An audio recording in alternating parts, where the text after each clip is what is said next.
Bismillahirrahmanirrahim.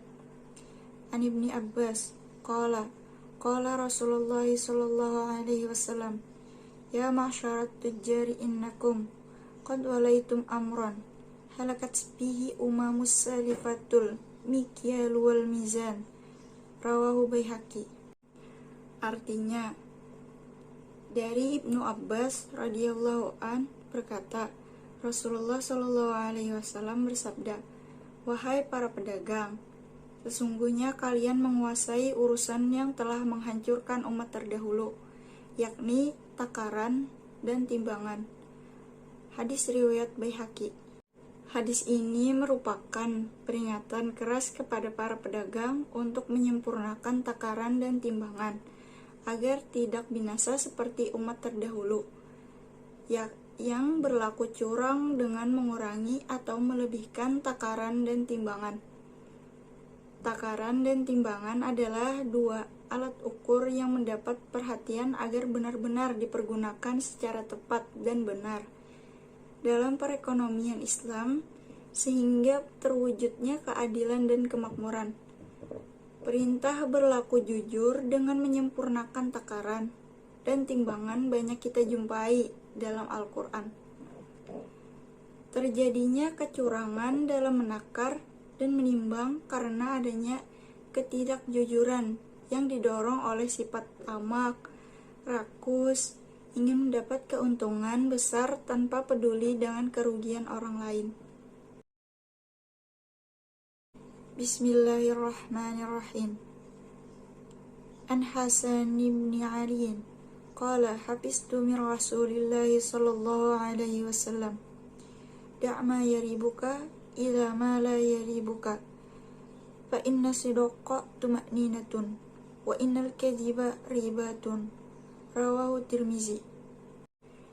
Artinya, dari Hasan bin Ali radhiyallahu an, aku menghafal dari Rasulullah sallallahu alaihi wasallam, tinggalkan yang meragukanmu kepada sesuatu yang tidak meragukanmu, karena kejujuran itu ketenangan dan dusta itu keraguan. Hadis riwayat Tirmizi. Hadis ini menjelaskan tentang perintah Rasulullah Shallallahu Alaihi Wasallam untuk meninggalkan segala sesuatu yang membuat kita ragu-ragu, menuju kepada sesuatu yang membawa kita kepada ketenangan. Kejujuran adalah hal yang membawa kita kepada ketenangan, sementara dusta, curiga membawa kita kepada keraguan.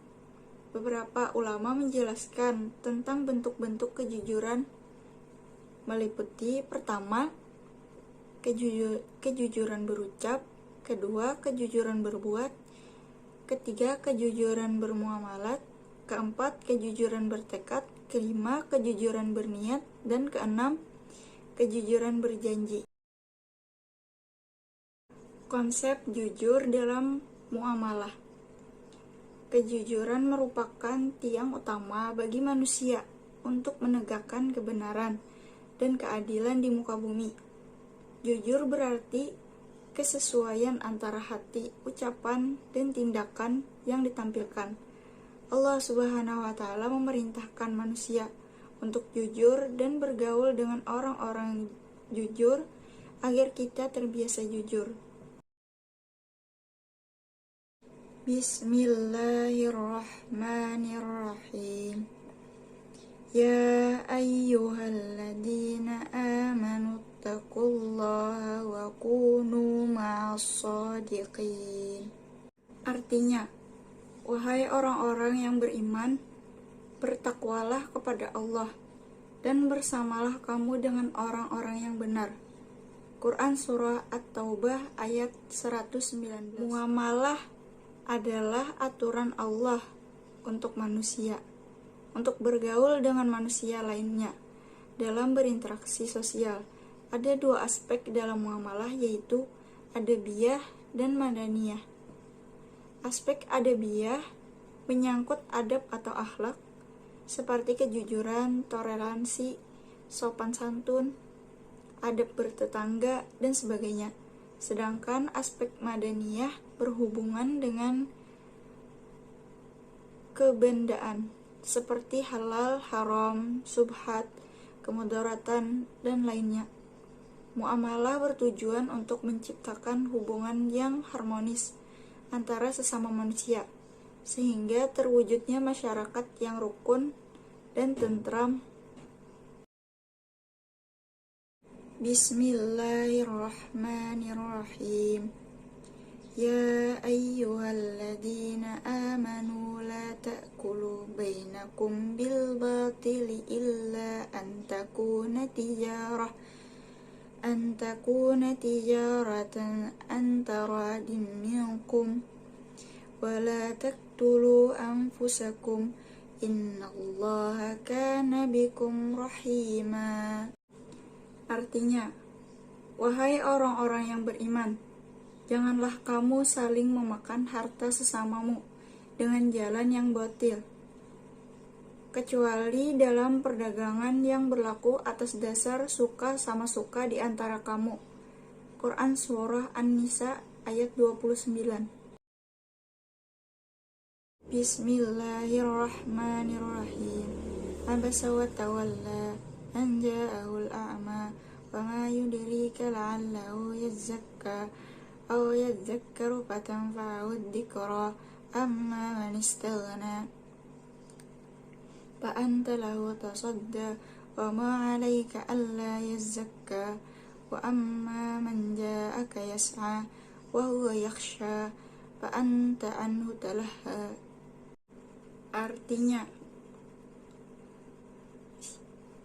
Arti Quran Surah Abasa ayat 1-10.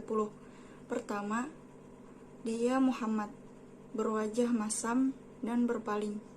Kedua, karena seorang buta telah datang kepadanya, yaitu Abdullah bin Ummi Maktum.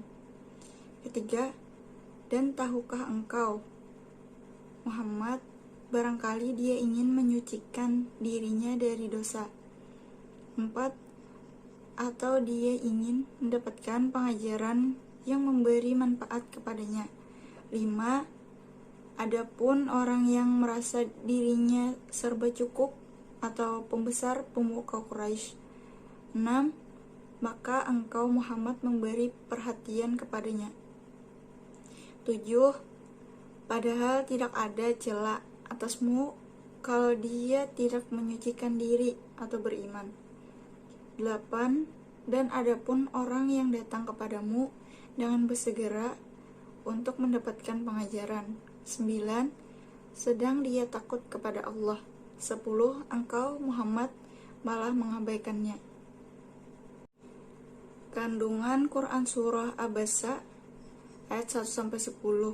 Allah Subhanahu wa Ta'ala memerintahkan Nabi SAW agar tidak berpaling dari orang yang ingin membersihkan jiwanya, membersihkan diri dari akhlak tercela, dan ingin mendapatkan pengajaran. Kemudian tidak terlalu berharap kepada para pemuka Quraisy akan keislamannya. Allah lah yang akan memberikan petunjuk bagi yang dikehendakinya. Allah Subhanahu wa Ta'ala juga memerintahkan Nabi SAW agar tidak menghususkan memberi peringatan kepada seseorang, namun wajib menyampaikannya kepada siapa saja, tidak membedakan kaya atau miskin, pejabat atau rakyat biasa. Sambutan yang baik kepada orang yang datang dan membutuhkan itu lebih baik dan wajib, sedangkan berpalingnya pada orang kaya yang tidak memerlukan karena tidak memiliki keinginan pada kebaikan itu tidak layak.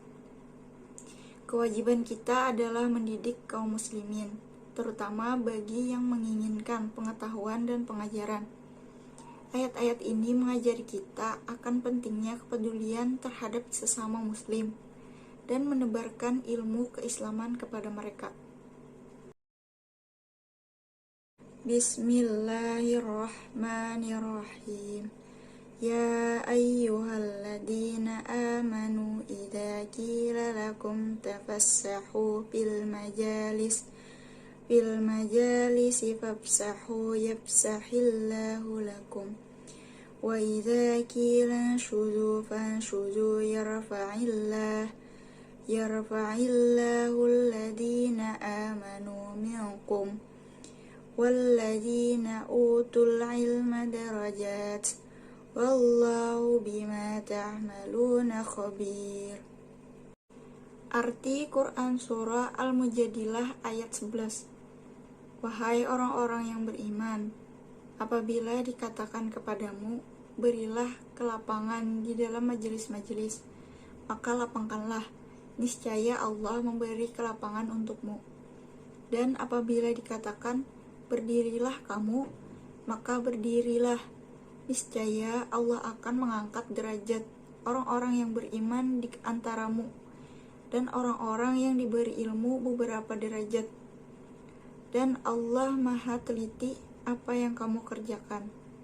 Kandungan Quran Surah Al-Mujadilah ayat 11 ialah, ayat ini Allah memerintahkan kaum muslim untuk melakukan perbuatan yang menguatkan persaudaraan, menumbuhkan empati dan kepedulian sosial, antara lain dengan memberikan tempat kepada orang lain, terutama saat mencari ilmu, memberi kelapangan, usaha mencari kebajikan dan kebaikan, berusaha menyenangkan hati yang lain, memberi pertolongan, dan sebagainya, termasuk yang dianjurkan Rasulullah SAW.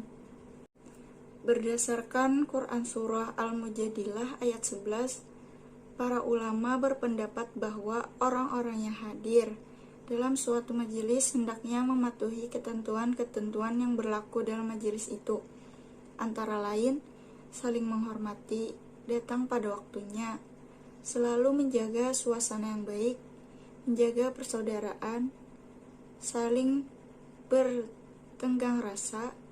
Bagi yang lebih dahulu datang, hendaknya memenuhi tempat di depan. Bagi orang yang terlambat datang, hendaknya menerima dengan lapang.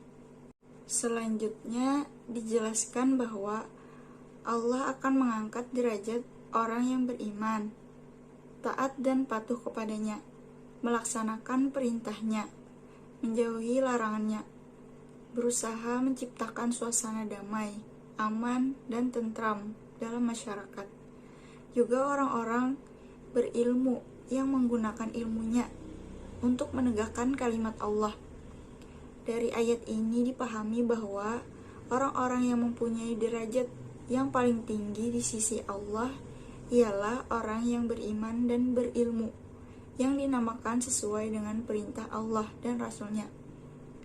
Di akhir ayat, Allah menegaskan bahwa Dia Maha mengetahui secara detail semua yang dilakukan manusia. Tidak ada yang bersembunyi baginya. Dia akan memberi balasan yang adil sesuai dengan perbuatan masing-masing.